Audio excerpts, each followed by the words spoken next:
Welcome to the American Academy of Grief Counseling's video on counseling with Native American populations. And this is a continuation of our series on multicultural competencies when working with other groups within the subcultures of Western society itself.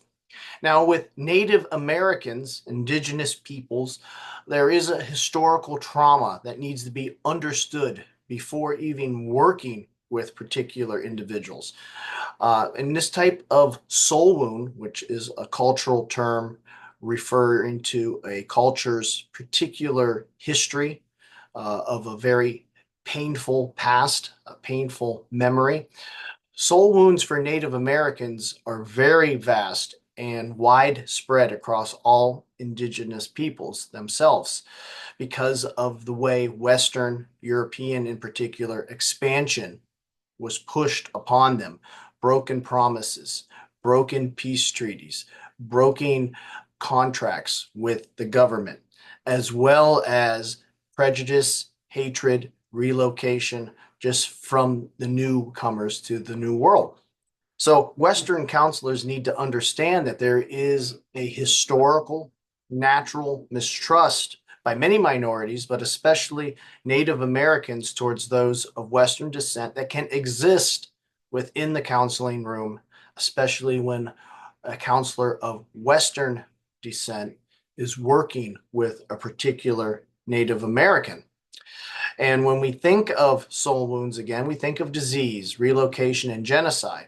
And I think the Trail of Tears, the relocation of the Seminole people from Florida, is a very good example of how broken promises and cultural wounds occurred, but also the indoctrination that occurred for many American indigenous peoples that were forcibly relocated, but also children who were taken into Western various facilities and re-educated, indoctrinated in many cases, and abuse existed in many of these, whether they were missionaries or state-held facilities themselves. And this type of soul wound for the Native Americans was handed down from generation to generation as their identity was threatened, as they tried to maintain who they are as a people, as opposed to the Western transgressions that had occurred.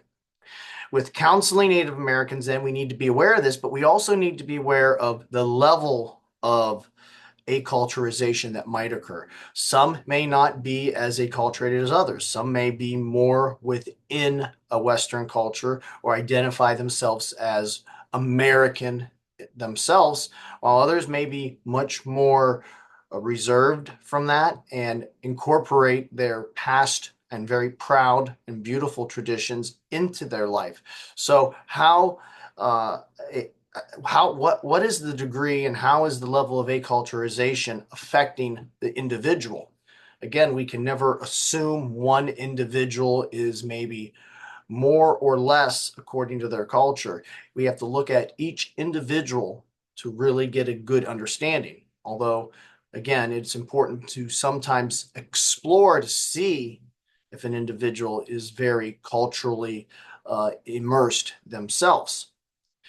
Now, I think with counseling Native Americans, especially those who are more culturally immersed, it's important to understand that most Native Americans are very holistic and they look for natural healing. So a lot of them look at Western psychology sometimes with a little bit of suspicion.